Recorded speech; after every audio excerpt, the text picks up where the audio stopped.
على سيدنا مولانا محمد معدن الجود والکرم وآلہ وصحبہ وبارک وسلم۔ اللہم ہماری حاضری قبول فرما۔ سیدنا عثمان غنی رضی اللہ تعالیٰ عنہ کے حضور غلاموں کا یہ نذرانہ قبول فرما۔ آپ کے درجات عالیہ میں اور بلندیاں فرما۔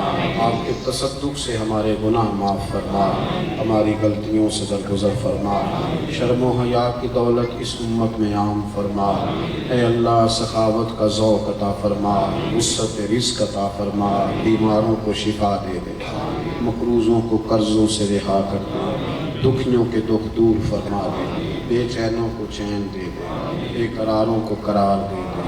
اللہ ہمارے دلوں کے قبلے درست کر دے، ہمیں اپنی خواہشات نفسانیہ سے محفوظ فرما، نظروں کی شرم عطا فرما، زبانوں کی صداقت عطا فرما، روحوں کی طہارت عطا فرما، رحمتوں کے گھنے سائے نصیب فرما، امت کی خیر فرما۔ پاکستان میں نظام مصطفیٰ صلی اللہ تعالیٰ علیہ وسلم کا نفاذ فرما۔ اے اللہ ہمارا خاتمہ ایمان پہ فرما، دنیا اور آخرت میں ہماری پردہ پوشی فرما۔ اہتمام کرنے والوں، تشریف لانے والوں کو دارین کی برکتیں عطا فرما۔ رب اغفر وارحم وانت خیر الراحمین۔ وصلی اللہ تعالی علی حبیبہ سیدنا و مولانا محمد